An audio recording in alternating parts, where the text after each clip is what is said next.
Champions লিগের ইতিহাসে সবথেকে বেশি পেনাল্টি গোল কার? আমার প্রশ্ন সবারই মনে, তবে সে উত্তরে এখন পর্যন্ত সে তালিকায় টপে ক্রিশ্চিয়ানো রোনালদো। যিনি দ্বিতীয় স্থানে রয়েছেন তিনি হচ্ছেন পোল্যান্ডের রবার্ট লেভানডস্কি। তার গোল সংখ্যা 19টি। তবে আরেকটি গোল করলে টপে চলে যাবেন লেভানডস্কি।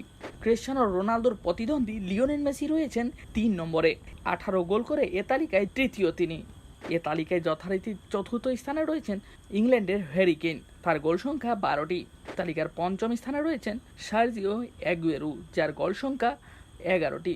ক্রিশ্চিয়ানো রোনালদো এবং লিও মেসি ইউরোপের ক্লাব ছেড়েছে বেশ কয়েক বছর আগে, তবে এখন পর্যন্ত নিজেদের টপ তালিকা বজায় রেখেছে এই ফুটবল দুই তারকা। খুব শীঘ্রই এই তালিকার রেকর্ড ব্রেক করবে অন্যান্য ফুটবলাররা এসে। কিন্তু ক্রিশ্চিয়ানো রোনালদো এবং লিও মেসি চ্যাম্পিয়ন্স লিগে যে তাদের অবদান কতটুকু তা কখনোই ভুলবে না ফুটবল বিশ্ব। বন্ধুরা, এই ছিল চ্যাম্পিয়ন্স লিগের ইতিহাসে সবথেকে বেশি পেনাল্টি থেকে গোল করা ফুটবলারদের তালিকা। আশা করি ভিডিওটি ভালো লেগেছে। হ্যাঁ বন্ধুরা, ভিডিওটি ভালো লাগলে চ্যানেলটিকে সাবস্ক্রাইব করুন।